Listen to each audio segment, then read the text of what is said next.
The President's Agenda, ang ikatlong State of the Nation Address ni Pangulong Bongbong Marcos. The DZRH Special Coverage.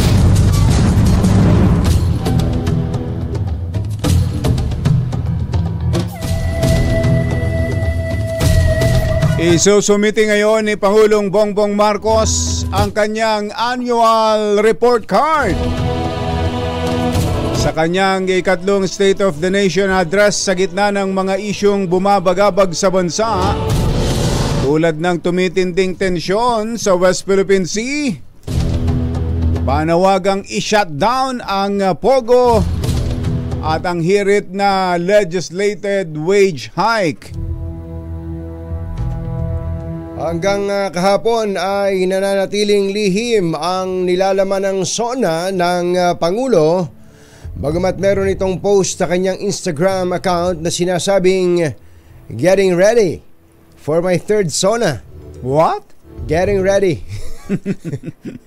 But why? I don't know. Hindi na ako makapaghintay na ibahagi ang mga hakbang ng ating ginagawa at ang hinaharap ng ating nabuo para sa mamamayang Pilipino. Yan po ang sabi ng Pangulo. Ginawa ng Pangulo ang pahayag sa huling minutong fine-tuning sa kanyang talumpati na anya'y dapat malinaw at madaling maunawaan. Sinabi ng Pangulong Marcos na ang kanyang ikatlong SONA ay magtatala ng roadmap para sa kanyang vision na bagong Pilipinas na ang pakinabang ay ibabalik sa lahat ng mga Pilipino. Ang ikatlong State of the Nation Address ni Pangulong Bongbong Marcos. Isyu ng bayan. Dos. Pag maitim ang balak, magtago ka na. Dos por dos. Si Jerry at si Anthony narito na. Dos por dos. Hahataw ng todo. Urado ka. Dos por dos. Ang katotohanan dala nila. Dos por dos. Walang sinasamba pale. Maniwala ka. Dos por dos. Hataw ng gusto tol. Umasa ka. Dos por dos. Dos por dos.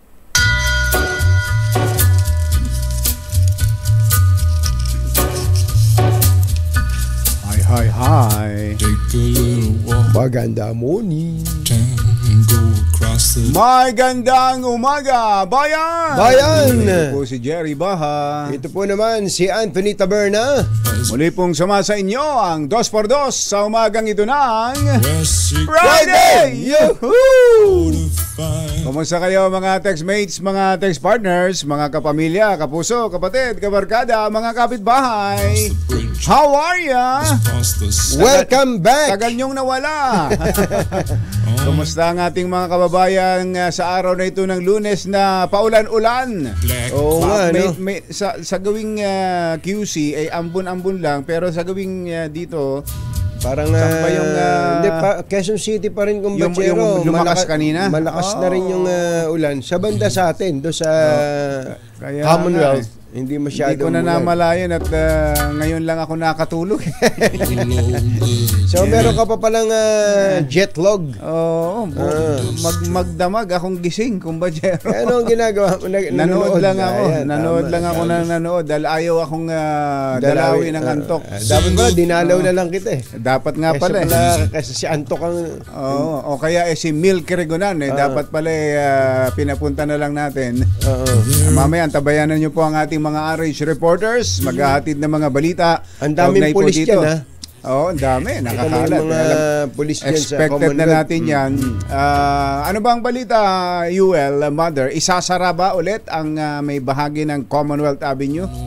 Ang batasan itong tawag doon, IBP Road. IBP Road. Malabang malalaman natin yan maya-maya ng kaunti. Pero doon po sa mga taga Quezon City Hall, wala po kayong pasok. Quezon City Hall. Walang pasok ang Quezon City Hall ng tanghali.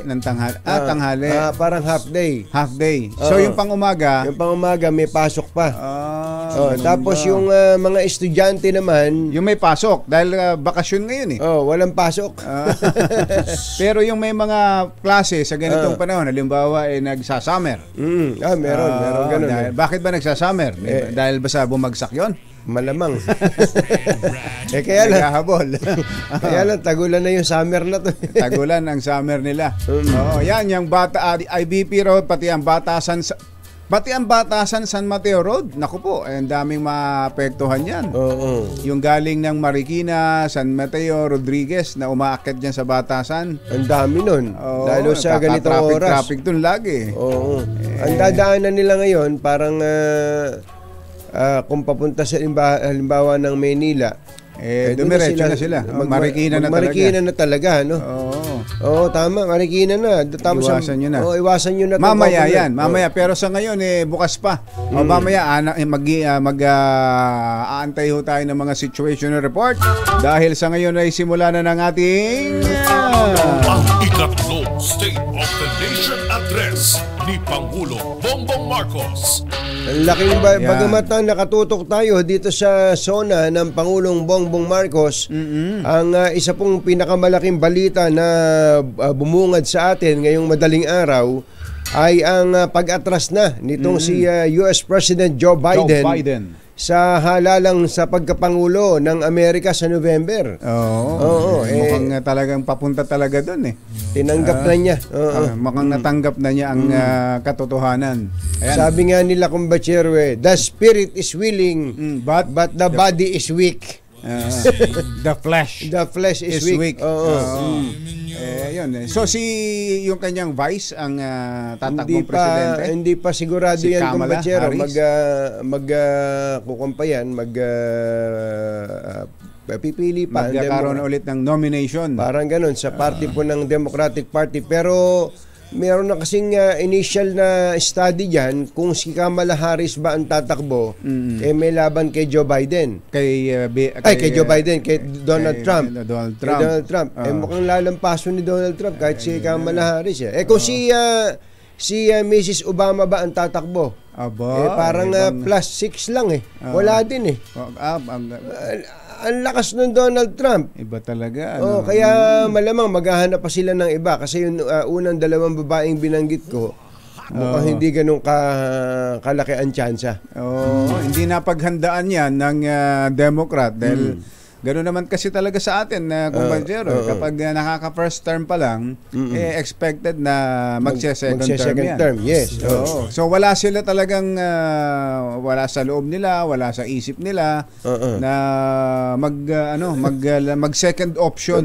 Totoo yun, kumbachero. Kasi sitting president eh. Kaya nga. Samantalang ang Republican, ang daming gustong isunod. At magagaling din. Ang gagaling. Magaling lang din talaga si Donald Trump eh. Saan nakakitang 2 araw pa lang mula nung mabaril yung tenga, magaling na. Takanta nga daw yung doktor sa kanya eh. Kaya nga. At ang matindi dyan, convicted pa. Convicted pa yan ha. Makukulong ba? Ikukulong ba siya? Baka ito ba ang kauna-unahang pagkakataon na magkakaroon ng convicted criminal, convicted fellow na presidente ang Amerika, at kung makukulong, nakakulong pa? Pwede, magandang tanong yan, at pwede ba niyang ipardo ng kanyang sarili? Kung sakaling maging presidente siya. Baka nga ganun ang mangyari. Ang mga kumbatsero ng bayan, Katunying at Ka-Jerry, 2 por 2. Pero dito po sa zona ng Pangulo, pangilan ito? Pangatlong zona. Alas 8 daw ay ang aga, no? Isasara na yung mga kalsadang nasa paligid ng Batasan Complex. Kayo po ba, mga textmates, mga text partners, ano ba inaasahan ninyo? Ha? Ano ba ang inaasahan ninyo o kaya gusto ninyong marinig sa zona ng Pangulo? Ayan. Siguro, siyempre, karaniwan naman yan na magre-report muna ng accomplishment niya sa mga nakalipas na isang taon o maaaring nakalipas na dalawang taon. Dalawang taon. Dalawang taon pa lang, baka akala nyo. Pangatlong SONA lang pero pangalawang taon. At yung ilalatag niya yung mga susunod hanggang sa matapos ang kanyang panunungkulan. Lahat tayo may mga inaasahan diyan. Mayroon tayong gustong favorite. Mga issue tulad ng may kinalaman sa sikmura, syempre, pagkain. Number 1 yan Inflation, yan yung presyo ng bilihin. Sa survey nga ng Okta Research, number 1 talaga inflation. Tingnan niyo na. Tapos peace and order. Yan. At yung paninindigan ng Pangulo sa West Philippine Sea. Ngayon kasama na yung Pogo. Ngayon nakasama nga ang Pogo sa usapan. Yan. Corruption, may binabanggit tungkol sa corruption, kumbachero. Yan ba'y kasama pa rin sa nababanggit? Dapat daw banggitin pa rin sa SONA yung corruption dahil pag hindi nababanggit, yung mga tulisan sa pamahalaan, ang sabi, okay pala hindi naman nabanggit tuloy-tuloy lang. Tuloy-tuloy. Everybody happy. Jerry Anthony Taberna sa DCRH. Oras po natin. Engineer Tony Nanggel. Sakto. Achi, Mr. Jalomtang, Lakyam Chapdihon, 6:12 ng umaga. ACS Balita. Susunod na. This time check. CS Balita. Walang makakaligtas, walang makakalampas. Saan mang sulok ng kapuluan, Luzon, Visayas hanggang Kamindanawan. Basta't may balita, ipagwagwagan ng sikat na tagapagbalita. ACS Balita. Kasama ang 2x2 tandem Anthony Taberna at Jerry Baha. ACS Balita. Ang programang ito ay hatid sa inyo ng ACS Manufacturing Corporation, ISO certified, maker of world-class quality Pride detergent.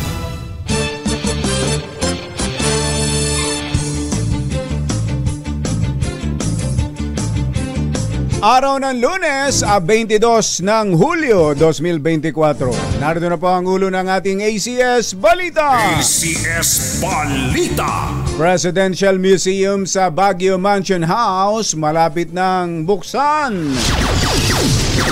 Inflation, top concern pa rin ng mga Pinoy ayon sa Okta Research Survey. US President Joe Biden umatras na sa presidential election.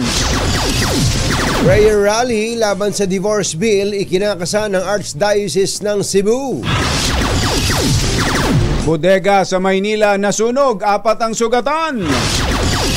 OFW pinatay sa saksak ng live-in partner dahil sa selos. Yun. Magandang umaga Luzon, Visayas, Mindanao. Good morning Philippines. Hello world! Kami po ang inyong mga tagapaghatid balita. Ito po si Anthony Taberna. Ito po si Jerry Baha. At ito ang CS Balita. Samantala, puntahan muna natin ang ating mga RH reporters. DCRH Special Coverage.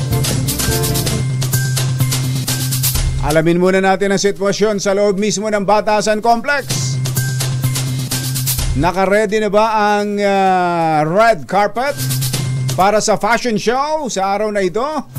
Ano ba ang mga uso ngayon? Ano ba ang mga usong bagong kasuotan ngayon, kumbatsero?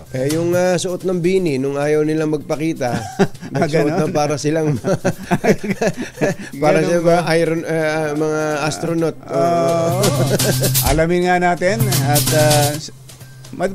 sa lalaki karaniwan lang. Barong. Hindi nagbabago Ang sa mga damit na pambabae talaga no?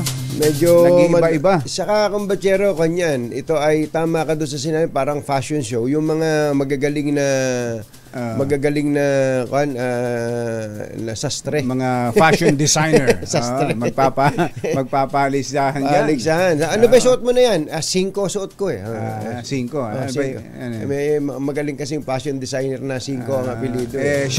Wala ba 7? Yung buhok naman yun. Teka nga, fashion show sa damit, sa sasakyan. Nako, pambihira naman. Car show o helicopter show. Grabe, no? Mangyayari kaya ngayon yan dyan. Alamin natin sa ating RH12 Milker Gunan. Kamin Milky! Magandang umaga, Jerry at Anthony. Tiniyak ng liderato ng Kamara na tuloy-tuloy ang trabaho ng mababang kapulungan kahit papalapit na ang 2025 midterm elections. Ito ang mensahe ni House Speaker Martin Romualdez sa pagdaraos na ngayon ng ikatlong State of the Nation address ni Pangulong Bongbong Marcos at sa pagbubukas ng third regular session ng 19th Congress. Sabi ni Romualdez, 100% ng kompleto ang paghahanda at all systems go na ang Kamara. Ayon sa House Speaker, ay ang plenaryo handa na rin para sa panibagong makasaysayang presidential address. Pakinggan natin ang mensahe ni House Speaker Martin Romualdez. We are 100% complete for the SONA, all systems go. We have set a grand stage for another historic presidential address. We are ready to hear and appreciate the accomplishments of the Marcos administration. It fills me with immense pride to recognize the significant role that the House of Representatives has played in crafting legislation and policies that promote the welfare of all Filipinos. We're excited for the President's SONA because we know he has many positive developments to share with the nation. This important address will provide a comprehensive overview of the administration's progress and set the stage for future legislative initiatives that will shape the nation's path forward. And we at the House of Representatives are united with the President in his desire to advance the many reforms and programs he will announce during the SONA. This is a time for unity and we fully support our President. Samantala, Jerry at Tunying, maaga pa lang ay mahigpit na ang seguridad na pinatutupad dito sa Batasan Pambansa Complex para nga sa ikatlong SONA ni Pangulong Marcos. Nakadeploy na rin ang mga pulis sa labas ng Batasan at magkakasanib na puwersa naman ng Presidential Security Command at ng Senate at House Sergeant at Arms ang nangasiwa ng seguridad dito sa loob ng Batasan. Inaasahan, Jerry at Tunying, na maaga ang pagdating ng mga bisita para maiwasan ang delay sa pagpasok sa Batasan at ang mahabang security check sa pagpasok naman dito sa plenaryo. Matatandaan, sinabi ni House Secretary General Reginald Velasco, inaasahan na ito ang may pinakamaraming bisita na dadalo dahil halos lahat ng kanilang mainingitahan ay nagkumpirma na dadalo. Nag-confirm lahat, silang dadalo, more than 2,000 daw na mga bisitang expected. Madami. At dahil limited lamang ang seating capacity ng plenaryo, baka daw magdagdag sila ng mga monoblock chairs para makakuha. Monoblock talaga? Monoblock, yung sinakyan ng bisita nila, naka-Porsche, tapos pagdating niya, naka-monoblock lang pala. Saka yung mga SUV, yung mga Escalade. Yung Escalade. Tapos naka-monoblock. Parang ang ganda-ganda ng suot mo tapos i-assure ka ng mga security. May isa mong upuan mo, monoblock lang pala.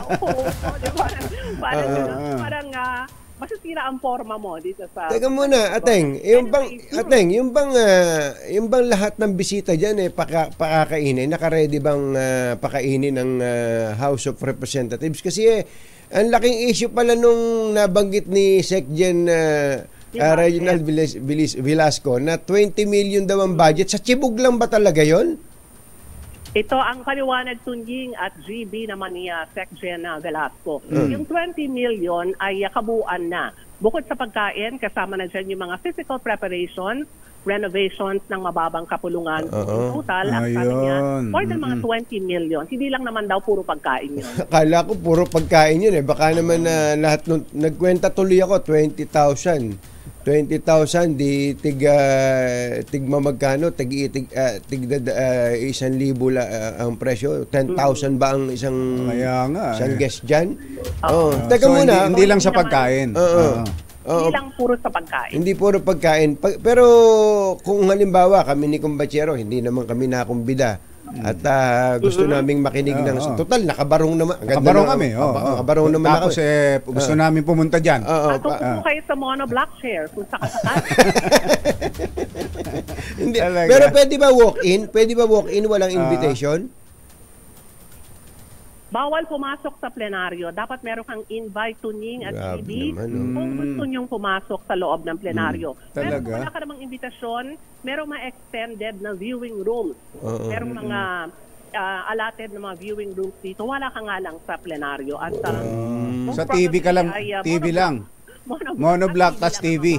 Dito na lang ako sa Dito RH. na lang, ang lamig pa. DCRH. Tapos may chibog pa. May pachibog pa si mother dito. Oo.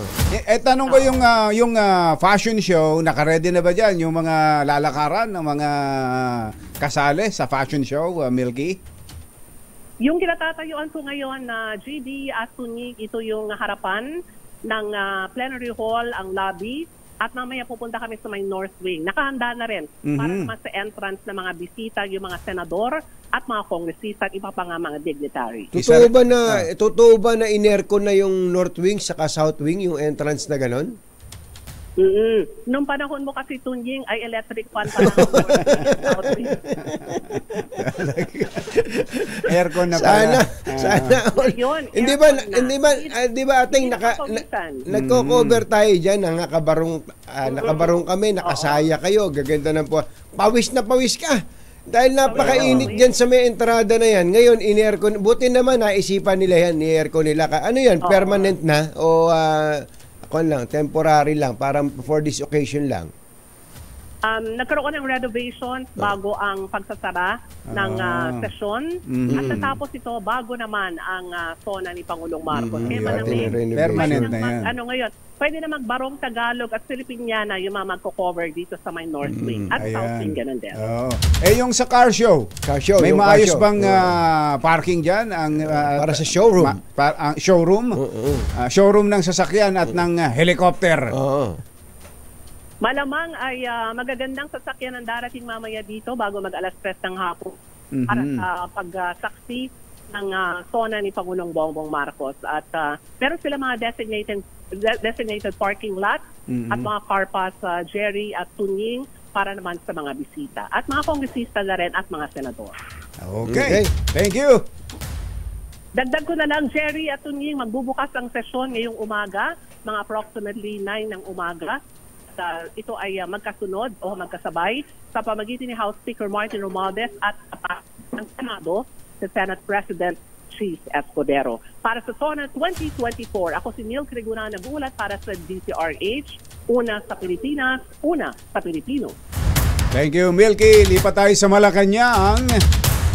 Kumpatsero, may report ang ating Malacanang reporter. Si Let Narciso ay may iulat tungkol sa Pangulong Bongbong Marcos. Excited na raw po ang Pangulo sa kanyang ikatlong SONA. Meron na ba tayong ideya kung gaano kahaba itong SONA na to? Nung nakaraan yata mahigit 1 oras, ano?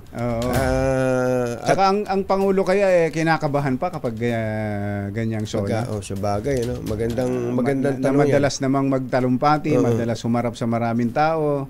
Ito, nagre-rehearsal pa ang Pangulo Kasi yung mga lingon mong ganyan sa prompter para hindi halatang may binabasa ka, di ba? Alamin nga natin kung paano ba nag-prepare ang Pangulo at bakit nasabing excited siya sa kanyang third SONA. Mula kay RH14, Let Narciso, Coming Left! Jerry, ginugol ni Pangulong Ferdinand Marcos Jr. ang weekend sa paghahanda para sa ikatlong State of the Nation address ngayong araw. Ayon sa Pangulo, sabik na siyang ibahagi sa mga Pilipino ang mga nagawa at ginagawa pa ng administrasyon para sa hinaharap ng Pilipinas. Nagbahagi ng mga larawan ang Malacanang kung saan makikitang nag-e-ensayo si Pangulong Marcos para sa SONA. Kabilang dito ang pagbabasa ng kanyang magiging talumpati at ang pagwawasto ng ilang salita na laman nito. Gaya noong mga nakaraang taon, walang patikim ang presidente sa lalamanin ng kanyang SONA. Una nang sinabi ni PBBM na napakarami sana niyang gustong talakayin sa SONA pero baka humaba masyado ang kanyang speech. Kaya naman bahala na anya ang mga cabinet secretary na magpaliwanag ng mga detalye ng mga babanggitin niya sa kanyang ulat sa bayan. Tunyi? Ayun, so parang secret kung ano sasabihin niya. Oo, actually kahit nung mga nakaraang SONA niya, wala siyang binabanggit. ang nagbibigay, nung nakaraang taon, ang nagbigay ng detalye, ng konting detalye ay si Congressman Sandro Marcos. Ang binanggit niya, kasi nung nakaraan, 1 oras at 25 minuto yung sona ni Presidente. Oo, ang una daw na speech, ang original ay 1 oras at 30 minuto, pero nahabaan doon si Presidente. Kaya naging 1 oras at 25 minuto. Nabawasan ng 5 minutes. Yung ikalawang sona niya yun ha. Yung nauna niyang sona, 1 minuto at 13. 1 oras at 13 minuto. Ang minuto. So itong pangatlong sona, sana naman kung nakikinig ang Pangulo at total ang nabalitaan namin ang Pangulo pala ay very active dun sa speech writing. Siya pala nag-i-input diyan personally. Siya mismo, siya mismo ang nagsulat ng kanyang speech. Humingi siya ng mga detalye na kailangan niya. Oo, itong tanong, pwede bang 50-50 man lang o kaya 60-40 na pabor sa Tagalog ang kanyang sona? Oo, kasi ang napapansin sa Pangulo, magaling mag-English ang Pangulo, magaling magtalumpati ang Pangulo. Pero tandaan natin, may mga foreign dignitaries diyan na meron ding ibang daigdig na nakikinig sa Pangulo.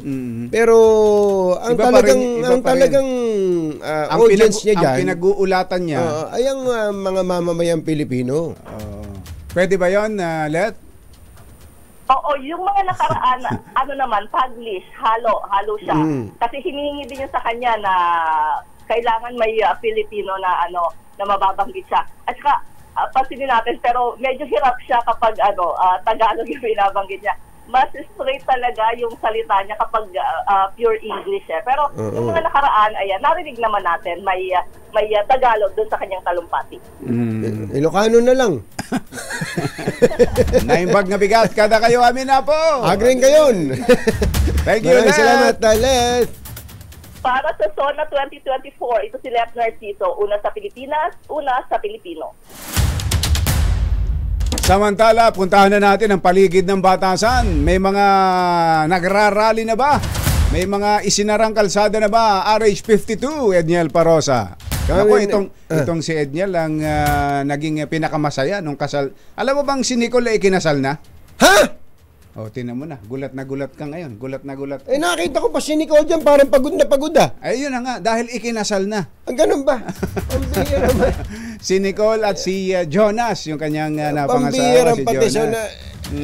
Sayang naman tong mga pormahan natin na to. Kaya di man lang tayo namantikaan ng ating mga bibig. Pero si Edniel ay maswerte nung araw daw na yon. At bakit? Mukhang nakatagpo ng kanyang ganun ba?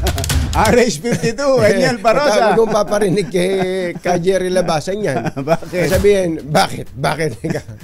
Si Edniel Parosa? Parosa yan. Edniel Parosa. Kami Edniel.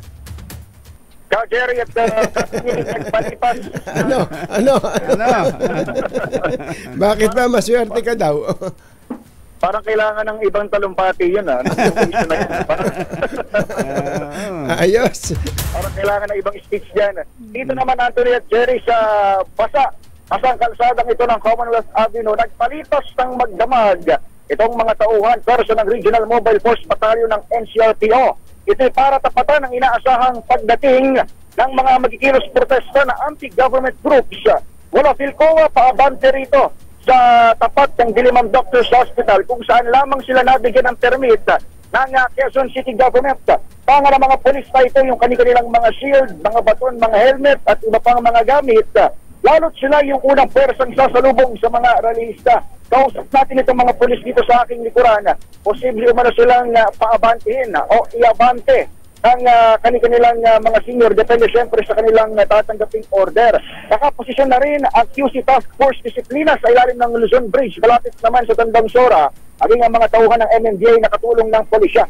Ayon sa Philippine National Police, sa 22,000 mahigit na mga tauhan na nakadeploy sa buong zona, 8,000 plus more or less, o 8,000 plus ang nakatao sa buong kahabaan ng Commonwealth Avenue para sa araw na ito. Pero mula kaninang wala pang araw hanggang sa mga oras na ito sa ating pag-ikot ay wala pa tayo nakikitang mga pagkilos wala doon sa mga progresibong grupo. Samantalang ang traffic, walagay ng traffic dito sa Commonwealth Avenue ay nanatiling maluwag at wala pang naiipit sa mga oras na ito.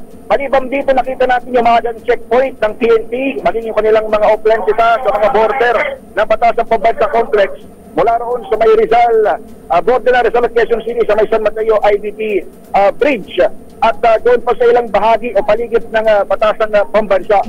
Nakatakda namang mag-ikot si Chief PNP o PNP Chief Police General Romel Francisco Marbil ngayong araw para mag-inspeksyon sa seguridad at syempre lagay ng kanyang mga tauhan para sa ikatlong zona. Ulat sa bayan, Presidente Bongbong Marcos ngayong araw. Dati Edniel, umaabot ang mga protesters hanggang doon sa may St. Peter's Church, di ba?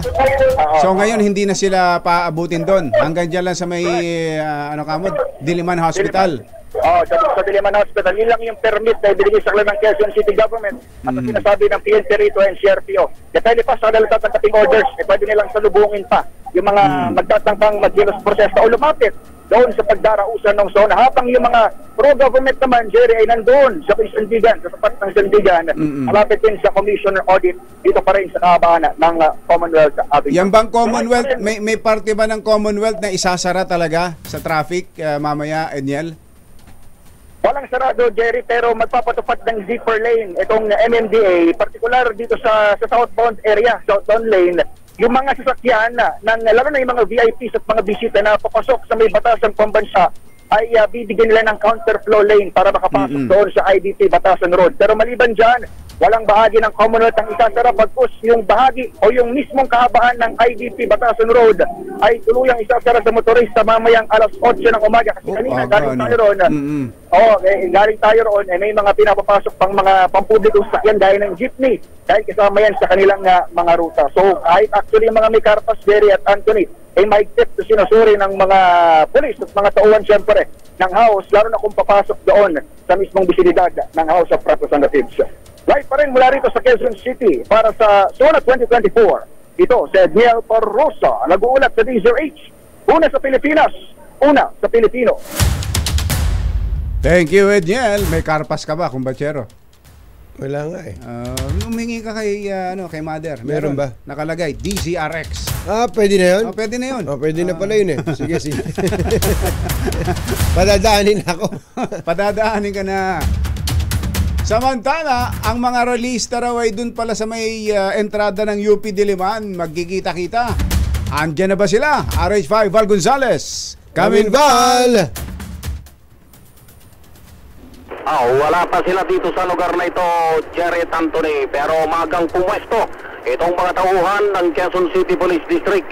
Bukod dito sa Mobile Patrol Division, ay meron ding mga tauhan ng SWAT o itong Special Weapon and Tactics Team na nakapwesto dito sa may pinaka-entrada mismo ng Commonwealth Avenue. Kung galing ka ng Quezon Memorial Circle at papasok ka ng patungo ka ng Fairview, papasok ng Commonwealth Avenue, dito mismo sa may Pilcoa Bridge, ay dito nakapwesto ngayon yung puwersa ng QCPD. Maging itong pinaka-entrada mismo ng UP Diliman ay meron na ring mga nakapwestong mga tauhan ng Quezon City Police District dito sa lugar na ito hanggang dun sa bahagi ng Commission on Human Rights. Nasa 200 hanggang 300 o 200 hanggang 300 metrong layo mula mismo dito sa aking kinatatayuan sa entrada mismo ng Commonwealth Avenue. Kung titingnan ang lagay ng panahon na Jerry Anthony ay napakaganda at mukhang bulanin itong maghapong ito sa bahaging ito na Quezon City. Yung mga pro-administration naman na siyang naunang nabigyan ng permit to rally ay nakapwesto dun sa bahagi ng COA o dun sa Commission on Audit. Sa ngayon ay wala pang makikitang mga rallyista dito sa lugar na ito dahil yung iba ay magsisimulang magmarcha na kung alas 9 pa ng umaga. Mula rito sa kapanan Commonwealth Avenue dito sa Quezon City para sa Zona 2024. Ako naman, Val Gonzales, DZRH.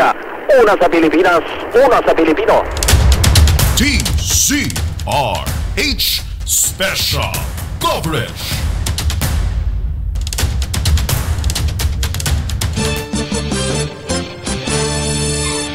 Thank you, Val. Alas 6:40 ang ating oras. Magbabalik pa rin ang ACS Balita. ACS Balita. This time, Balita! ACS Balita! Ang programang ito ay hatid sa inyo ng ACS Manufacturing Corporation, ISO Certified, maker ng world-class quality Pride Detergent. Hi! Maganda morning! Anong araw today, kumbachero? Today is Laundry Day, Pride Day! Yuhuu! And pag Laundry Day, Pride Day, all you need is Pride Washing Machine Detergent. May triple stain away formula, kaya tanggalang makapit, madikit, malupit na dumit mantsa, kaya easy ang labada. Kaya pala mula noon hanggang ngayon, all you need is Pride! All you need is Pride! ACS! Kasama ang 2x2 Tandem Anthony Taberna at Jerry Baja. ACS Balita! 6:47 ng ating oras. Sa ilan pa nating mga balita, umatras na sa laban sa pagkapangulo si US President Joe Biden. Sa isang post sa X o itong dating Twitter, nagpasalamat si Biden sa lahat ng naging matagumpay na proyekto at programa sa ilalim ng kanyang administrasyon. Sinabi ng US President na bagamat nais niya pang tumakbo, naniniwala siyang mas makabubuti kung tatapusin na lamang niya ang kanyang natitirang panahon sa kanyang termino ngayon. Tatalakayin ng US President ang iba pang detalye ng kanyang naging desisyon sa katapusan ng linggo. Sa ngayon, inendorso ni Biden si Vice President Kamala Harris bilang nominee ng Democrats para sa US presidential elections.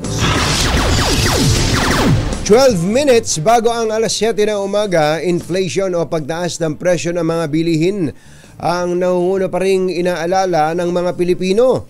Patay po sa survey ng Okta Research na isinagawa ng June 26 hanggang July 1, nabatid na 6 sa bawat 10 Pinoy o 65% ang nagsabing kabilang sa tatlong pinakamahalagang concern na dapat lutasin ay ang inflation. Halos hindi ito nalalayo sa 66% na resulta ng survey noong nakaraang Marso. Sunod sa mga issue na interesado ang mga Pilipino ay ang presyo ng pagkain tulad ng bigas, gulay at karne na nasa 40%. Pangatlo ang karagdagan sahod ng mga manggagawa na nasa 33% at paglikha ng karagdagang trabaho na may 33%. 4 katao ang sugatan sa sunog na tumupok sa isang storage facility sa Quiapo, Maynila. Nagsimula ang sunog pasado 1:00 ng madaling araw sa Calero Street at umabot na 3 alarma bago idineklarang under control kahapon ng tanghali. Kabilang sa mga binigyang atensyong medikal ay ang mga fire volunteers na nahirapang huminga dahil sa makapal na usok. Tinayan ng Bureau of Fire Protection sa 15 milyong piso ang halaga ng pinsala sa nasabing sunog. Pasado na ang prayer rally ng Archdiocese of Cebu sa July 27 upang iparating sa pamahalaan ang pagtutol sa panukalang diborsyo. Kasunod ito na nakalap na mahigit 120,000 signatures ng mga Cebuanong Katoliko na tumututol din sa pagpasa ng divorce bill. Magsisimula ang alas 3 ng hapon ang prosesyon at prayer rally mula Fuente Osmeña Circle hanggang Basilica Minore del Santo Niño de Cebu, kung saan isasagawa doon ang misa na pangungunahan ni Archbishop Jose Palma. Ayon sa Catholic Bishops Conference of the Philippines, isusumite nila ang mga pirma na ito kasama ang position paper sa Senado kung saan nakabinbin ang panukala. Muling nagbabala ang National Telecommunications Commission laban sa talamak ng nabentahan ng pre-registered SIM cards. Ayon kay NTC Commissioner Ella Blanca Lopez, nakipag-usap na sila sa mga telco, SIM distributors at dealers upang talakayin ang kahalagahan ng pagsunod sa SIM Registration Act. Nagbabala si Lopez na maaaring makulong ng hanggang 6 na taon at muldang 300,000 piso ang lalabag sa batas. Inurdahan ng saksak hanggang sa mapatay ang isang OFW ng kanyang live-in partner dahil sa matinding selos sa Negros Occidental. Kinilala ni Lieutenant Colonel Anthony Grande, Chief of Police ng Himaylan City, ang biktima na si Rose Ann Gahito, 29 anyos, habang nasa custody na ng pulisya ang suspect na si J.R. De La Rosa, 32, na naharap sa kasong murder. Sinabi ni Colonel Grande na nag-ugat ang krimen sa matinding selos dahil may hinala ang suspect na may iba nang kinakasama ang biktima. Kadarating lang ni Mary Ann galing sa Saudi kung saan 2 taon itong nagtrabaho doon.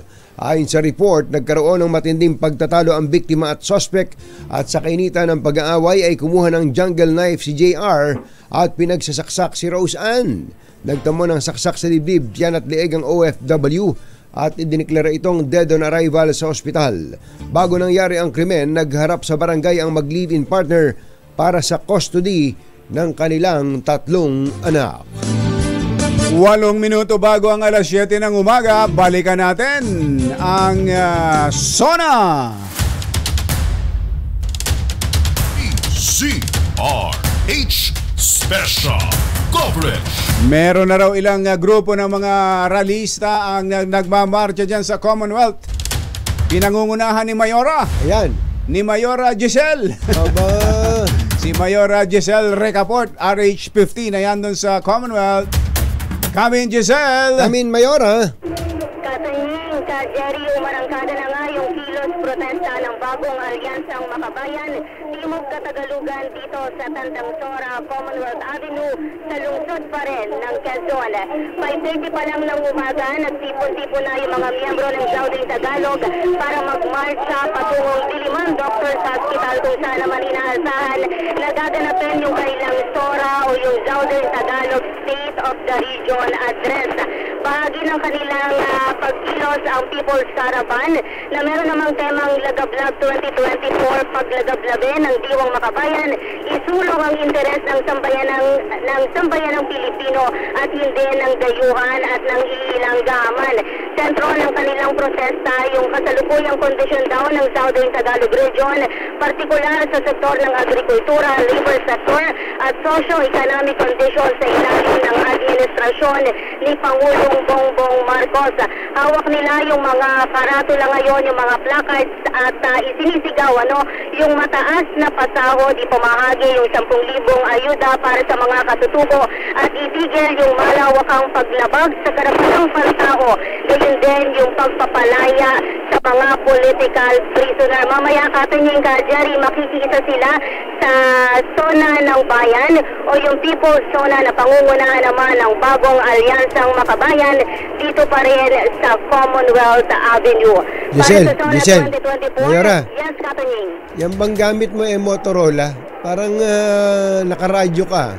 Yes, Katanying, meron na tayong Motorola. Aba, balik tayo sa Motorola. Alam mo ba diyan kami lumaki ni Kumbachero nung maliliit na radio reporter pa kami?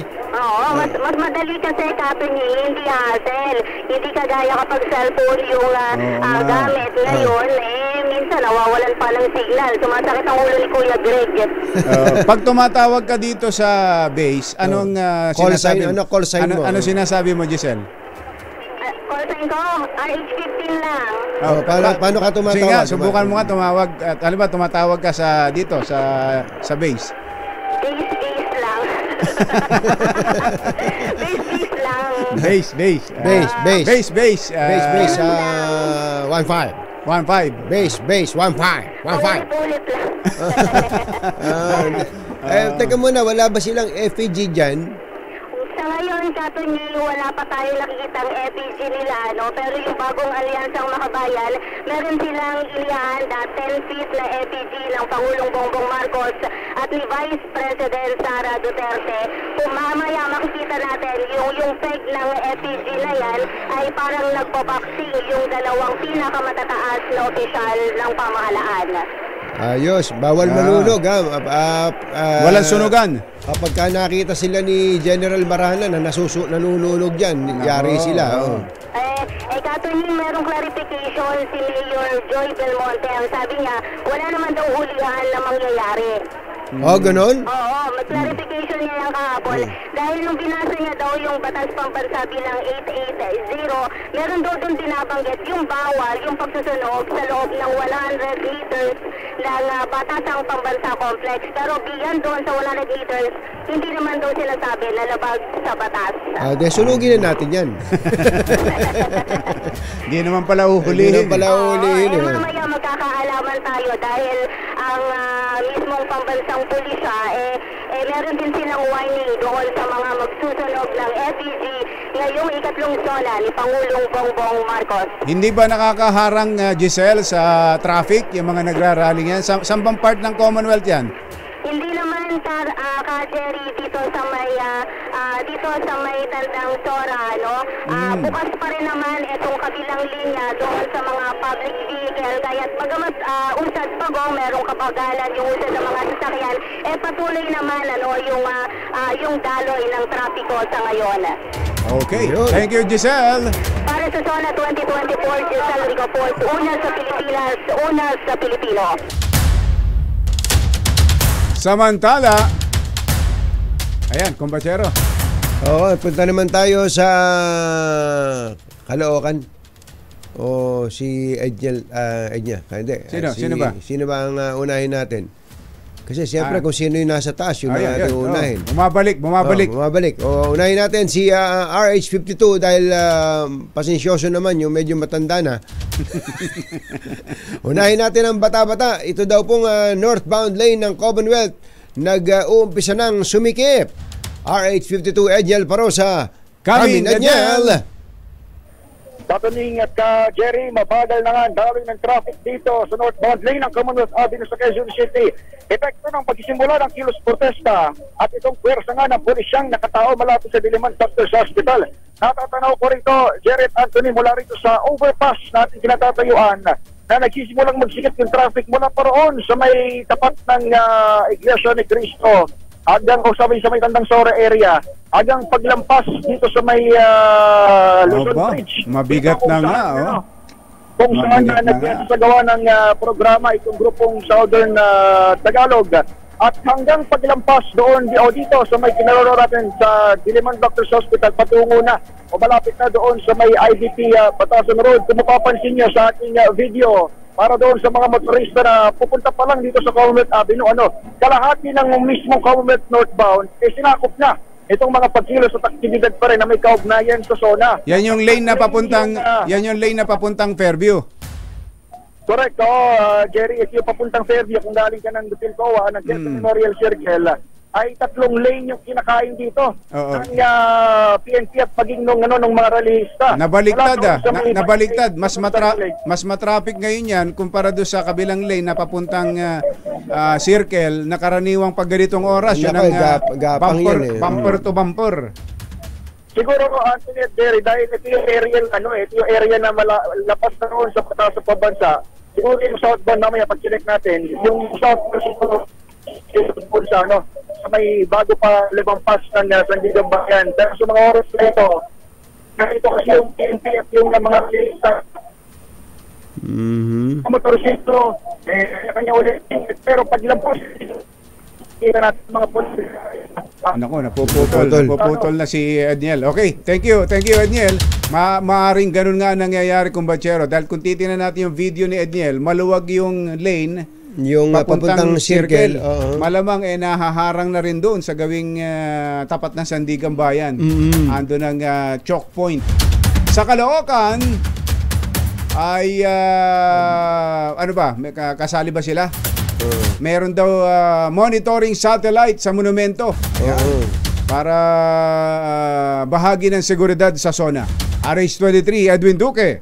Kami Edwin. Ng seguridad na ibibigay ng bahagi ng Northern Police District. Ito yung kauna-unahang high-tech satellite sa buong NCR. Tanging Caloocan yung meron nito. Kauna-unahan yan, ha? Parang DCRH. Buong Pilipinas. 6 lang ang meron nito. At inilatag na ngayon ng Caloocan LGUs. At nakapaikot dito ang persa ng Northern Police District bilang magmumonitor sa lahat ng galawan dito sa bahagi ng Kamanaba, kung saan ay nasang dito dadaan yung galing ng Northern Luzon at bahagi ng Kamanaba patungo naman ng Quezon City para sumali sa zona. Lalo na dito pag sinabi mong persa, andito yung mga persa ng mga jeepney drivers na laging kaisa sa mga aktibidad ng zona para magpahayag ng kanilang salubing kaunay nga dito sa problema ng kanilang mga jeep na na-piss out na patuloy pa rin nilang pinaglalaban. Ayon dito sa NDRMO ng Caloocan, unang pagkakataon na inilagay nila ito para makatulong sa informasyon, mga gathering, anumang kaganapan na pwedeng ibato sa Northern Police District. At kaya yung ating kapulisan ngayon, kagabi pa lang ay nakadeploy na sa iba't ibang lugar, maliban doon sa mga contingency plan na group na i-deploy na sa bahagi ng Commonwealth sa Quezon City. Sa ngayon ay tahimik pa naman at bagamat may mga pagulan-ulan, pero hindi natinag yung ating kapulisan anong mga oras at nagkalat yung mga nakasipilyang pulis para ma-monitor yung mga galaw, no, na galawan, lalo na ngayong araw ng SONA, para maibigay yung talagang seguridad sa ating mga mamamayan. Ngayon ay tayo patungo na sa bahagi naman ng Manila at nakamonitor pa rin tayo sa pagkakaganapan kaugnayan itong SONA 2024. Para sa SONA 2024, ako pa rin si Edwin Tugin, nagulat sa DZRH, una sa Pilipino, una sa Pilipinas. Thank you, Edwin. Thank you, RH Reporters. DZRH Special Coverage. Nagatid po ng kabuuan ng ating ACS Balita. Ito po si Jerry Baha. Ito po naman si Anthony Taberna. Kasama ang 2x2 Tandem Anthony Taberna at Jerry Baha. ACS Balita. Katotohanan, Balita. 2x2. 2x2.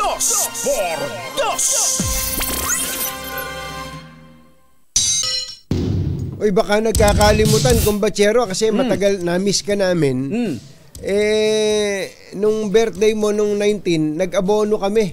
Ganun ba? Nag-abono. Mother, di ba nung 19, nag-abono tayo? Nag-abono tayo. Abot mo na, Mother.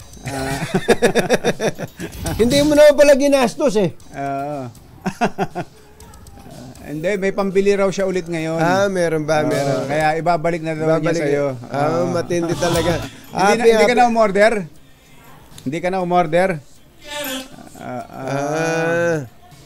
Yun. Happy birthday muli, kumbachero. Happy birthday at kay Mami Sel kahapon.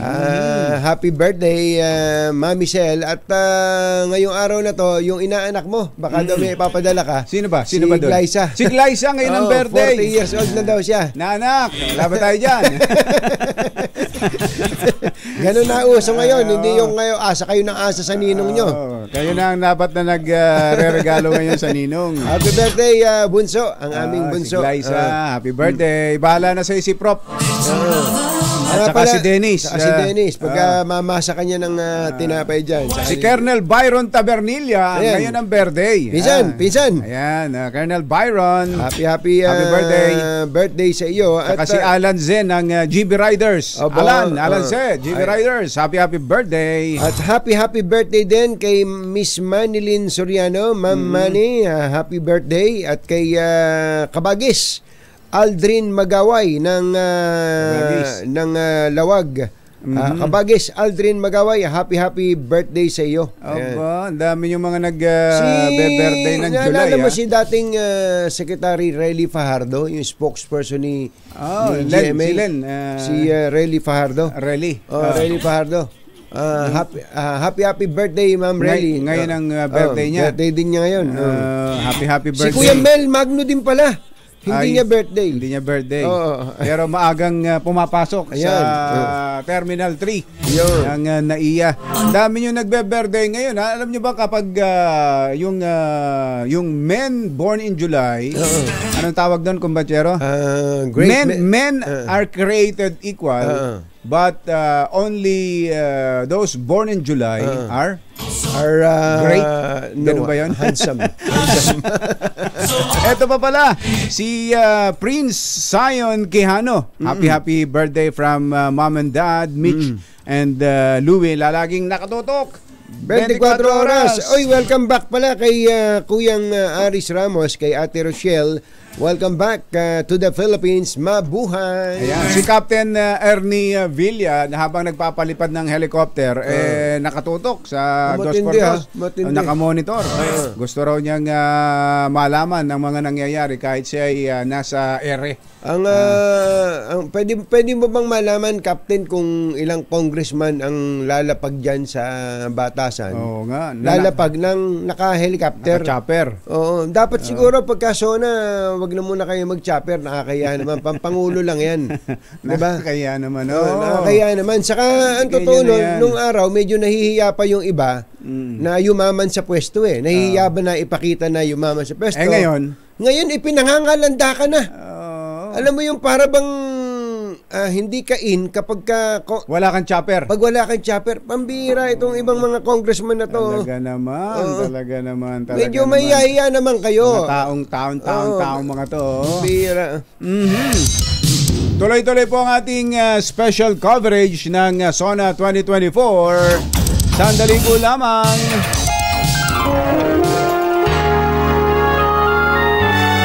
Kauna-unahan sa Pilipinas. NBC Manila Broadcasting Company. DZRH, member kapisanan ng mga broadcaster ng Pilipinas. Member KBP, oras! Kapopoy, 15 minuto na makalipas ang 7 ng umaga. Balitang bagong-bago. Balitang dapat alam mo. Balitang magdadagdag ng talino. Dahil bagong impormasyon, makibalita. Unang-una sa DZRH. Pangunahing balita. Kasama ang 2x2 tandem nina Anthony Taberna at Jerry Baha. Narito na po ang ulo ng ating mga pangunahing balita. Ikatlong SONA ni Pangulong Bongbong Marcos inaantabayanan na ng mga Pilipino. Pangulong Marcos, VP Sara at mga miyembro ng gabinete tumanggap ng mataas na rating sa RPMD survey bago ang SONA.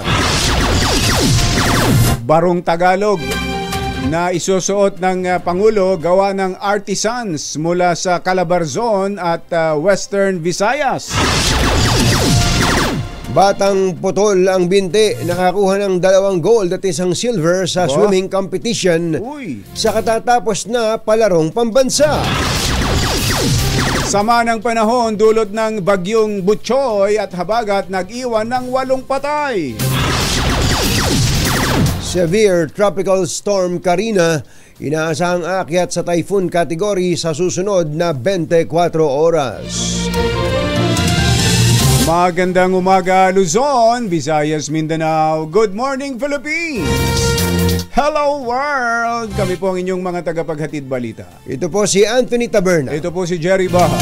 At ito ang Pangunahing balita. Sa detalye ng ating mga balita, inaantabayanan na ng mga Pilipino ang ikatlong State of the Nation address ni Pangulong Bongbong Marcos na nagsagawa ng huling minutong fine-tuning upang maging perfect at maihatid ng malinaw at madaling maunawaan ang kanyang mensahe ng pag-asa para sa isang bagong Pilipinas.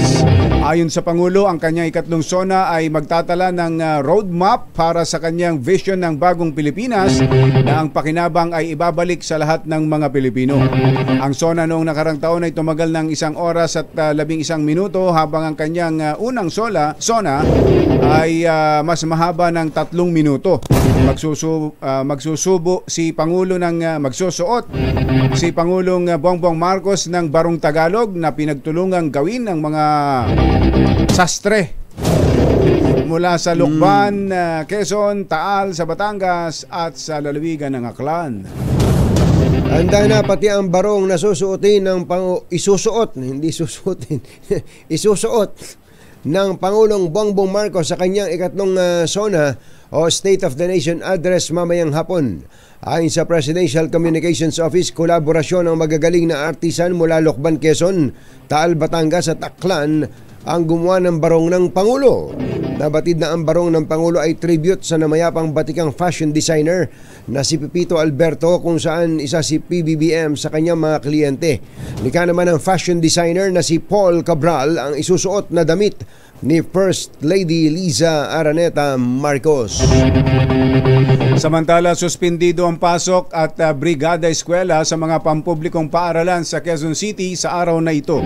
Ito upang maiwasan ang maipit ang mga estudyante sa inaasahang pagsisikip ng traffic dahil sa SONA ng Pangulo. Kasabay nito, nagpatupad din ng liquor ban sa lungsod na tatagal hanggang mamayang 6:00 ng gabi. May gun ban din ay pinututupad ang PNP sa kabuuan ng Metro Manila na magtatapos naman bukas Hulyo 23. Bago ang pagsisimula ng ikatlong SONA, bitbit ng Pangulong Marcos ang kanyang tumaas na trust at performance ratings. Sa survey ng RPMD, nakatanggap ang Pangulo ng trust rating na 77% at performance rating na 75%. Ito ang pinakamataas na marka na nakuha ng isang government official sa survey na isinagawa ng RP Mission and Development Foundation o RPMD. Samantala, si Vice President Sara Duterte naman na hindi dadalo sa SONA ay nakatanggap din ng mataas na 76% na trust rating at 71% na performance rating. Nakakuha naman si Senate President Cheese Escudero ng 68% na trust at 65% job approval, habang si House Speaker Martin Romualdez ay nakakuha ng 75% na trust at 73% na job approval. Samantala, nanguna sa top-performing cabinet officials sina DILG Secretary Benher Abalos na may 93% na rating. Ang taas, Kasunod naman ni DSWD Secretary Rex Gatchalian na may 91%. Uy, ang taas. At si Budget Secretary Amina Pangandaman ay may 88%. Aba, Secretary Mina, tatahi-tahimik. Ayan, taas pala ng trust and performance ratings. Secretary Rex Gatchalian, 91%. Tama-tama, andito na. Nasa linya natin at matanong natin ng wala ba tayo dyan, Secretary? Meron, may ayuda. DSWD Secretary Rex Gatchalian, nasa linya natin. Secretary, magandang morning! Magandang umaga, Anthony. Magandang umaga, Jerry. Maraming salamat for having me. Magandang umaga rin sa lahat ng nanonood at nakikinig sa inyong programa. Hindi po namin sinadya yung balita na yun, ha? Nagkataon lang na nandyan na kayo tapos binasa namin, ha? Well, Jerry, ngayon ko lang naririnig rin yung balita na yan. Magandang balita, pero ano yan? Hindi yan grade ko. Siguro markado yan ng departamento namin, ng mga kasamahan namin lahat sa DSWD. Team effort yan ng buong departamento. Opo. Bilang ulo, kayo po ang sabi nga pagka hindi maganda performance ng department, yung ulo tatamaan. Sigurado yun. Secretary, una po sa lahat, may bagyo po ngayon nitong mga nakaraang araw, ang tindi ng mga habagat diyan sa parte po ng Mindanao. Gaano ho ba karami ang naapektuhan na natulungan po ng inyong departamento? Nakita po namin kayo, nandun kayo mismo sa Mindanao Tama, nung last weekend, nung nagsimula itong habagat ito, kasama ko si Special Assistant to the President, Secretary Anton Lagdameo, kami sa Maguindanao del Norte, Maguindanao del Sur, Maguindanao del Sur, kasi yan yung mga areas na medyo talagang napuruan kaagad. Nung time diyan sa area na yan, nung time na yun, kasi Anthony, lumaki pa ulit nung time na yun, around 70,000 ang apektado. Grabe. At yun rin yung tulungan naman natin yung family food packs natin na nakaposisyon sa mga region natin. Pero afterwards, tuloy-tuloy kasi kung hindi nyo nakita naman yun, na dahan-dahan to, so umakyat tayo to almost around 140,000. So yun din, natulungan rin natin. Kasi kung tatandaan nyo, yung instruction ng Pangulo sa akin nung naging kabinete tayo, dapat naka-preposition na yung mga goods. Yung mga family food natin, kulang-kulang 2 milyon yan na nakakalat sa buong bansa. Ibang mga warehouse. Kaya tawag namin sa programa na yan, buong bansa handa. Kasi alam natin yung mga ganitong SONA, hindi mo na-predict. So dapat nandun na bago pa mangyari. Dahil ang problema dyan, yung logistics, yung pagbibiyahe kung mga gagaling pang lahat sa Metro Manila. So ang ganda ho ng naging programa. Ano tawag ninyo, Secretary? Preposition. Buong bansa handa. Ayun. Pag may nangyari, andun ka agad. So mga ang shelf life po nitong mga, especially yung mga food items, mahahaba, no? Yes. Katunying, pag naka-vacuum seal naman yung bigas, kasi ganoon talaga ginagawa natin, umaabot yun ng almost 1 year. Yung buong kaon na yun. So, matrabaho dahil siyempre yung bigas bago mo isasara yung kahon, pero gumagal ika nga, tama ka. Okay, SONA ho ngayon ng Pangulo, ano bang contribution ninyo? May mga input ba kayo dun sa kanyang mga sasabihin? Well, ako personally wala. But yung departamento namin, alam niyo naman kami ang lead agency bit para sa proteksyon na mahihirap, mga naapi at yung mga vulnerable, the poor, the marginalized, and the vulnerable. At alam natin, prioridad yan ng ating Pangulo, lalong-lalo sa bagong Pilipinas, dapat walang naiiwanan. At kung matatandaan nyo, SONA, tinalakay niya yung mga hakbang na ginagawa ng departamento para mawakasan na ang kagutuman. Isa dyan yung walang gutom program natin, yung Philippine Food Stamps Program. Kung matatandaan nyo, nag-pilot tayo itong Enero hanggang gitna ng taon. Ngayon, nag-scale up na. Ibig sabihin, pinalawig na to, nagsimula na andal siya. Ang target natin for the first year, 300,000.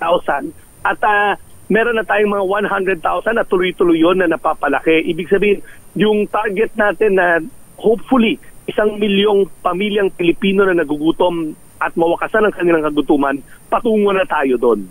100, so far nakaka 100,000 na tayo? Yes, kasi last week tayo nagsimula ng scale up natin, 100,000. Sa year 1 niya, 300,000. So as we speak right now, Katunying, tuloy-tuloy yung pag-validate at pag-register. Kasi kung matatandaan nyo, binibigyan sila ng electronic benefit card na nakaload ng pagkain, ng food credits. Pupunta lang sila sa pinakamalapit na tindahan na accredited at pwede silang pumili ng mga pagkain na gusto nila para sa kanilang mga pamilya.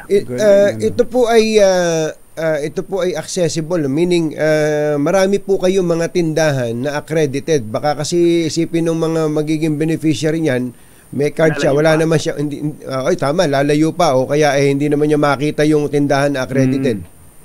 Yes, Katunying, marami yan. Ang ginawa natin, kinuha natin yung mga food agri-co-op sa lugar nila para pati yung mga magsasaka matutulungan natin. Kasi, di ba doon sa konsepto na naaproba ng Pangulo, hindi lang yung benepisyaryo ang makikinabang, pati yung mga nagtatanim.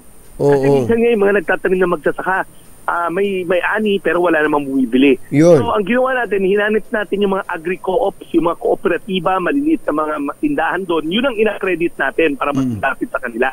Tapos, pagpunta ng tao doon, binigyan natin sila ng mga, actually cellphone lang yun na nagiging point of sales. Kasama namin kasi dyan yung Development Bank of the Philippines. So isa-scan yung card at yun, pwede na sila pumili ng pagkain. Pero ulitin ko, bawal doon yung mga masasamang klaseng pagkain. Ang pwede lang doon yung mga masusustansya at na pagkain katulad ng carbohydrates, protein, and fiber. Hindi po ba pwedeng umorder ng emperador dyan? Hindi pwede ang P-lights dyan. Pwede ang chocolate. Wala mga chichirya. So enumerated ang processed food. So naka-enumerate po doon yung klase ng pagkain na pwede pong ma-avail. At tanong ko po doon, Secretary, magkano po laman nung card na yon per family? 3,000 kada buwan na food credits. At pag doon sa 3,000, naka-configure na yung point of sales, yung cellphone. 50% carbohydrate. Ibig sabihin, 1,500 carbohydrate. Pipili ka lang sa carbohydrates. Sweet corn ba yan? Kamote ba yan? Bigas. Yung 30% protein. So, ibig sabihin, manok, baboy, baka. Ang ganda, ano? Yung balanse, healthy food, fiber. So, ibig sabihin, mga gulay, prutas, yan, doon ka lang pipili. So, pwede ka pumili, pero within the family group, food group lang. Kaya naman yan, hindi magagamit sa kalokohan. Tulad dati, pera ang binibigay, ipinansusugal nung iba. Di ba, nangyari yon, may mga nahuling ganun, Secretary. So, ito, pagkain talaga. Pagkain, kasi ang layunin natin dito, maibsan ang mawala, mabawasan o ma-zero out natin. Kaya nga tawag sa program, walang gutom. Ma-zero out natin ang kagutuman. Pwede po ba isang layan? Pwede isang yung card? Ay, hindi. Alam nyo, Catherine, Jerry, yung card, bago ma-activate, pag tinap siya doon, may mukha mo na lalabas doon sa point of sale. Store siya sa database. Galing. Kasi binibigyan tayo ng sapat na paraan maging efficient para yung system loss, mabawasan natin. Saan ho ang concentration nitong 100,000 families? Kalat-kalat. Pero Jerry, as we speak, lalaki hanggang 300,000 na. At habang nag-uusap tayo ngayon, tuloy-tuloy yung pag-release, pag-validate at pagdagdag. At kasi ang ginawa natin, pag tinanong tayo, paano na naman tayo pumili, natandaan nyo yung listahanan. Yun yung database ng DSWD, ng buong pamalang nasyonal, kung saan nakalista doon yung mga pinakamahirap na pamilya. Kinuha natin yung pinaka nasa ilalim na paatras tayo from 0 packet 1 million or 300,000. So, ibig sabihin, kalat-kalat yan, hindi concentrated, kundi income siya. Pero pakikita natin yan sa mga normally may trend yan sa pinaka highest incidence of poverty na probinsya. Yung may mga province na mataas ang malnutrition rate at yung mga probinsya na mataas ang incidence ng hunger. Yung tumatakbo lagi, yung tinatakbo ng PSA na survey, yung Family Income and Expenditure Survey. Halos tugma siya doon. Doon mo matatanaw yung mga pamilya na yon. Okay. Last na lang po, meron tayong pinag-usapan dati na nauumpisahan na ninyo at may budget naman na. Ito pong ayuda sa mga minimum wage earners, kahit yung AKAP, kahit po ba nagtaas na ng minimum wage sa Metro Manila, kung pa rin yun? Valid pa rin yan? Tuloy pa rin ba yun? Tuloy pa rin yun. Actually, Katunying, Jerry, napapansin nyo sa balita na kada linggo, halos 2 o 3 beses sa isang linggo, ang ating Pangulo kung saan-saan pupunta sa ibang mariyon at probinsya. At halimbawa, sa isang lugar na nakakapagbigay ng 10,000 sa kada 10,000 benepisyaryo na mangingisda at magsasaka. Yan yung AKAP program. Kasi alam natin yung mga mangingisda at magsasaka natin, halos low income yan mga yan. Minimum wage lang ang kinikita, mas mababa pa. So, tuloy-tuloy ito. Yung pag-ikot lang ng Pangulo alone, halos 2 billion, 2.2 billion worth ng tulong pinansyal ang mga napamahagi na para sa mga mangingisda at magsasaka. Lalo na yung mga naapektuhan ng El Nino. Kasi alam natin, naging malubha yun sa mga mangingisda at magsasaka natin. So yung low income noon, yung minimum wage earner noon, dahil sa El Nino at El Nino, lumiit ang kinita. Kaya yan ang ginamit na programa para mabigyan kaagad sila ng tulong pinansyal. May phone-in question po dito. Yung po bang AIX, magkano po ba talaga yon? Bakit magkakaiba po yung presyo? Meron pong reklamo na nababawasan po Okay. Katunying, Jerry, iba-iba yung halaga dahil iba-iba yung kategorya. May medical, di ba? Medical. Tapos lahat yan, nagtatak. Kasi, iba-ibang tao, iba-iba yung pangangailangan. Halimbawa, may sakit. Pero ang sakit, iba-ibang klase yun. Merong malubhang sakit na ang billing niya umaabot ng 300,000, 400,000. So, yung ibibigay ng ating social worker, commensurate or halos doon. Pero meron naman yung pupunta doon, hihingi ng pangbili ng gamot, mas mababa naman yung reseta doon. So, lahat yung AIX na yan, pati yung AKAP, kaya iba-iba yung amount, pumupunta yan sa kamay ng social worker. At isa-isa susuriin ng social worker base sa pangangailangan at base sa estado ng tao. Kasi meron ng tao na mas mahirap, di ba? Nalalapit talaga, halos 0 ang income. So, malaki pa yung gagastusin niya. Pero doon sa guidelines natin, nakalagay lang yung mga maximum na mga amount hanggang saan lang. So, talagang iba-iba yung amount kasi iba-iba yung pangangailangan, iba-iba yung estado ng tao. At saan papasok ang social worker dahil pinag-aralan niya nila social work. Ngayon, Katunying, Jerry, pero yung kakaltasan ka paglabas mo ng department. Yan, opo. Nakuha mo. Tapos merong lalapit sa'yo na, kaya ka nakakuha niyan dahil sa akin. Yun, i-report ka agad sa amin yun. May ganun po bang incidents na nai-report sa inyo na paglabas ng na pagkaabot sa kanya, merong kumukuha ng komisyon, porsyento?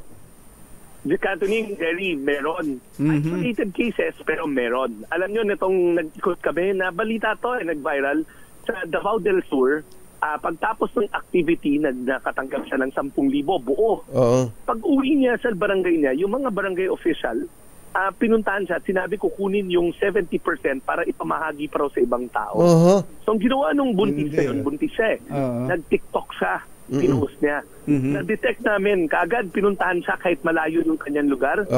At inasuhan natin sa ombudsman yung barangay official na yon. Kasi ang line nga namin, yung ayuda na ibinigay, buo yung ibibigay sa kanya. Walang kahit sino man pwedeng bumawas dyan, kumaltas, pumorsyento, bawal kahit na halal ka pa.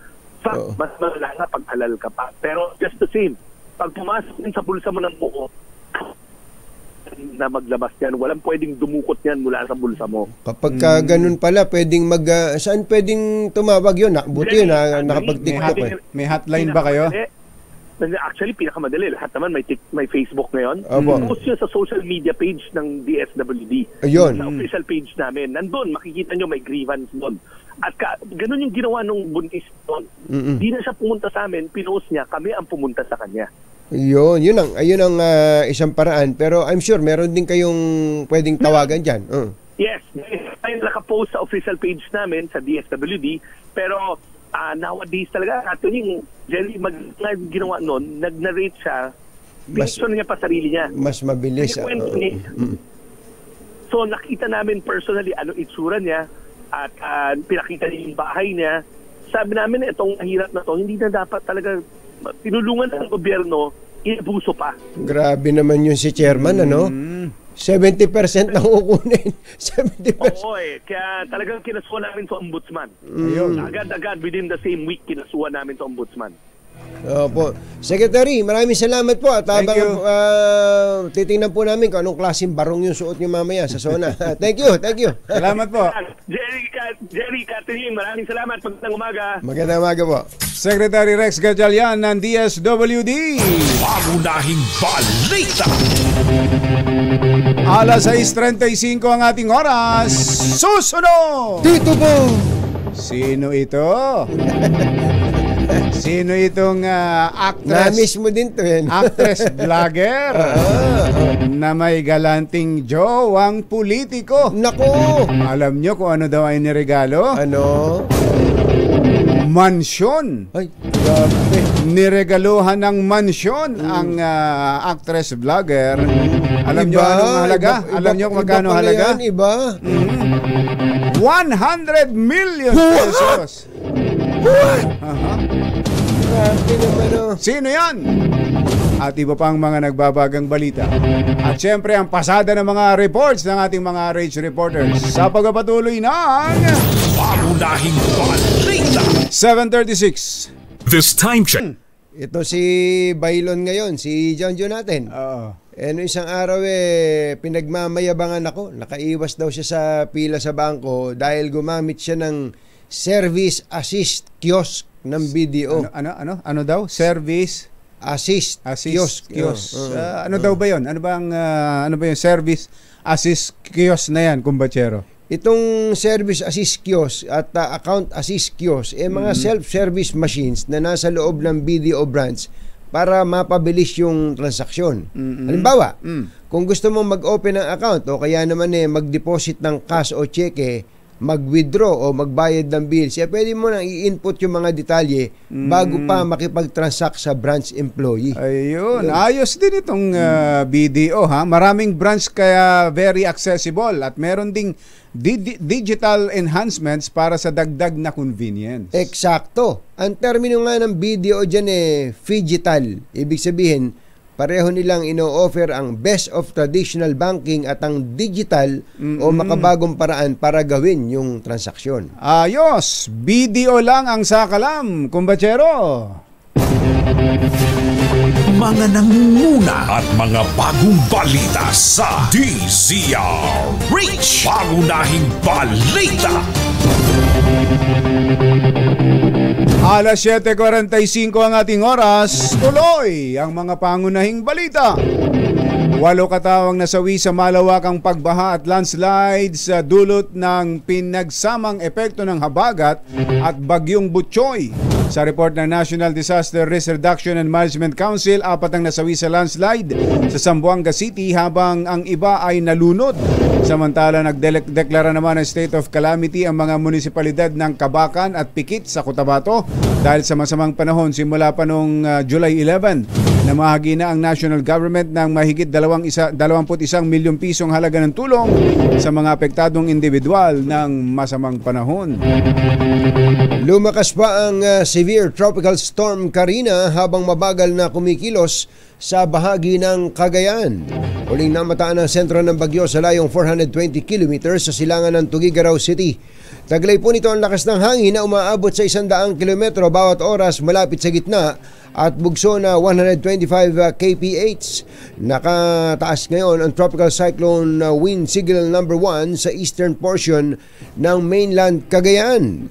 Ayon sa Pag-asa, inaasahang lalakas pa at magiging typhoon ang bagyong Karina sa loob ng 24 oras. Palalakasin din po ng bagyong Karina ang habagat na magdadala ng mga pagulan ngayong araw sa Mimaropa, Bicol Region, Western Visayas, Northern Samar at northern portion ng Samar. Alas 7:46 ang ating oras. Naniniwala si San Miguel Corporation President at CEO Ramon Ang na lumalakas ang kumpiyansa ng mga investors sa Pilipinas dahil kay Pangulong Bongbong Marcos. Inalarawan ni Mr. Ang si Pangulong Marcos bilang isang visionary leader dahil sa kanyang mga initiatives at pamamaraan ng pamamalakad. Inalala ni Ang pagpatawag sa kanya ni Marcos noong nanalo ang San Miguel Corporation sa pagsasapribado ng NAIA. Kinuwento ng negosyante, pinagpaliwanag siya ng Pangulo sa timeline ng kanilang proyekto sa NAIA, bagay na kalimitang pinaglalaanan ng oras ng mga lider. Ayon kay Ang, napakaswerte ng mga Pilipino dahil very cooperative ang ating pamahalaan. Tiyakan niyang lubos na mamimiss ng mga Pilipino si Pangulong BBM kapag natapos na ang termino nito sa 2028. Marami po ang humanga sa 10 taong gulang na batang walang binti na nakasungkit ng gintong medalya sa swimming ng palarong pambansa. Sa amputee category ng swimming boys na sa nagtapos na palaro, 2 ginto at 1 silver ang nasungkit ni Zach Lucas Obsioma ng Cadiz Negros Occidental. Si Obsioma ang namayagpag bilang pinakamabilis na manlalangoy sa 50-meter backstroke pati sa 50-meter freestyle. Nitong nakaraang taon, nakapasok din si Zach sa Palarong Pambansa 2023 kung saan 3 gintong medalya naman ang kanyang nasungkit. Napaka-inspiring nitong batang to, kumbatsero. Nakakatuwa. Niya, Itong ulitin lang po natin yung pangalan. Ang pangalan po niya ay si Zach Lucas Obsioma ng Cadiz Negros Occidental.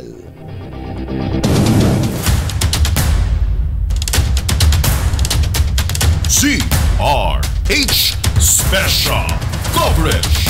Balikan natin ang ating mga RH reporters sa paligid ng Batasan area.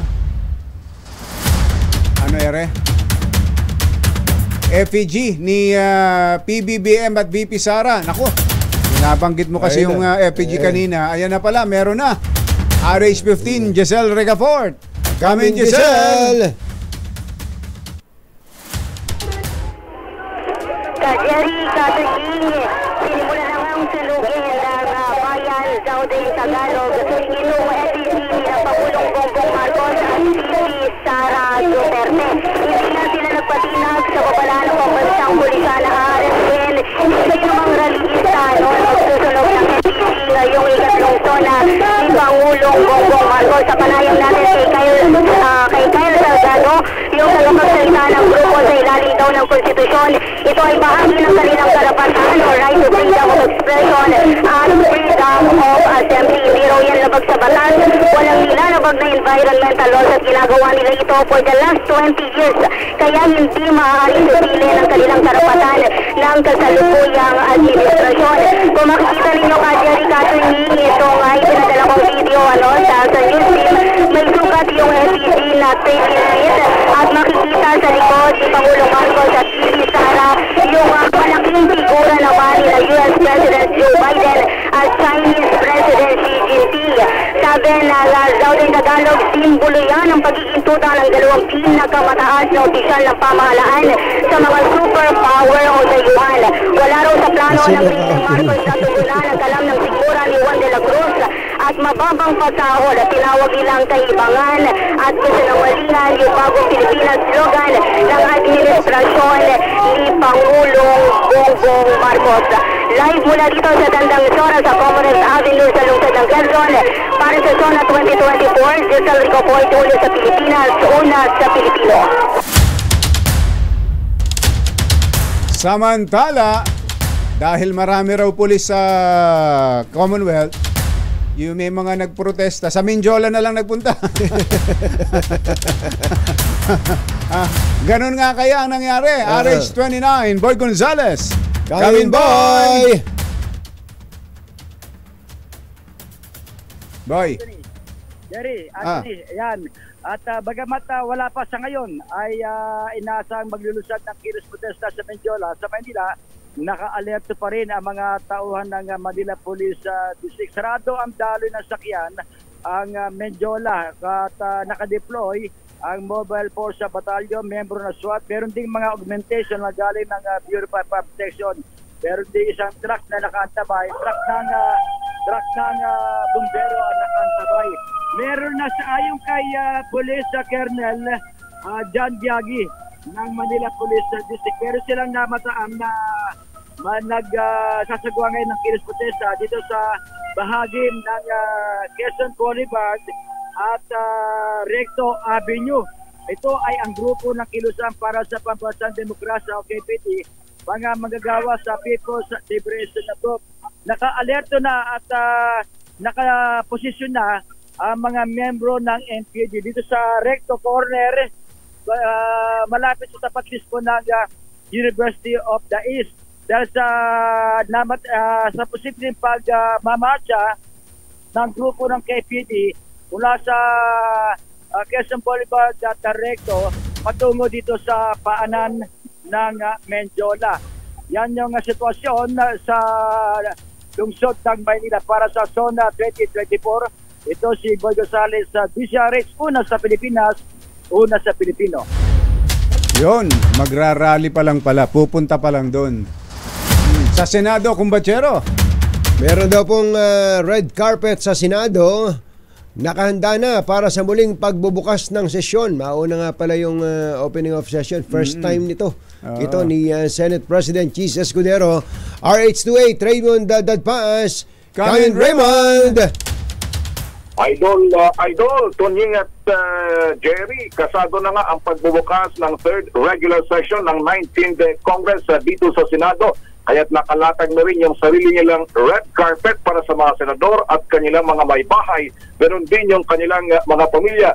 Nabanggit mo, Katunying, ito yung kauna-unang pagkakataon na pangunahan ni Senate President Francis Chis Escudero ang Senado bilang siyang Senate President. Kaya ngunit ngayon ay hindi na kompleto yung 24 dahil magiging 23 na lamang matapos maitalaga bilang kalihim ng Department of Education si Senador Juan Edgardo Sani Angara, bagamat imbitado ang kalihim bilang miyembro na ngayon ng kabinete ng Pangulo.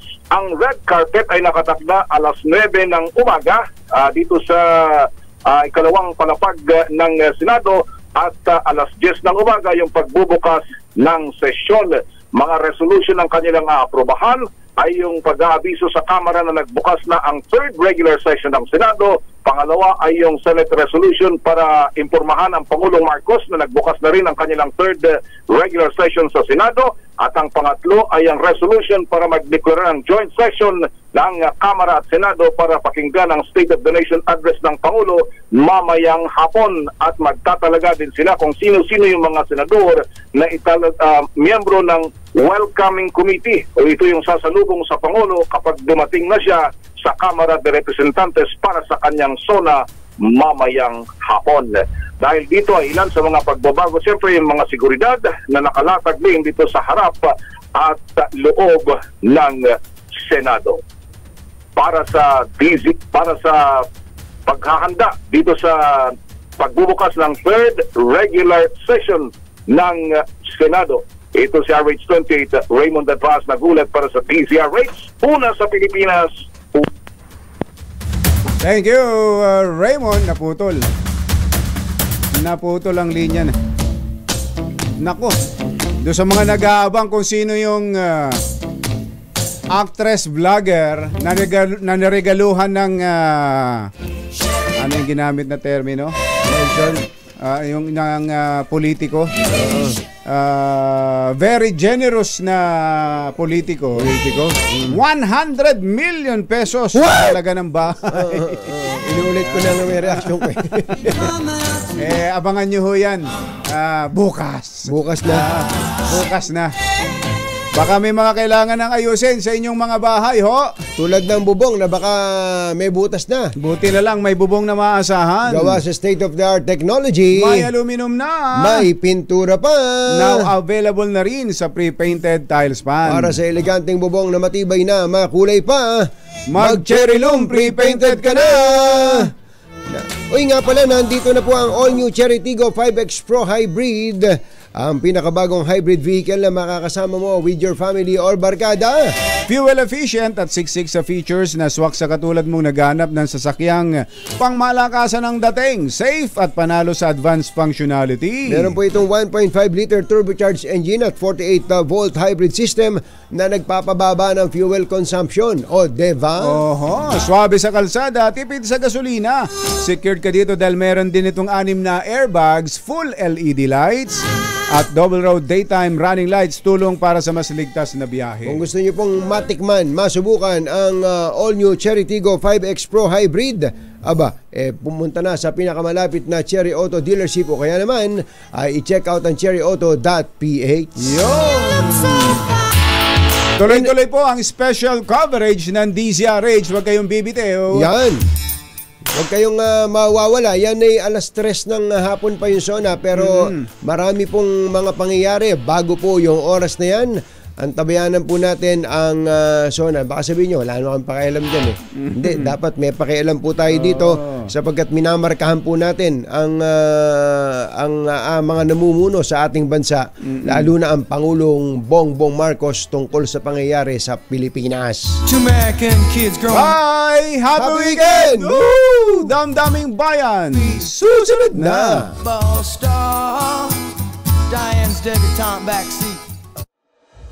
The President's Agenda, ang ikatlong State of the Nation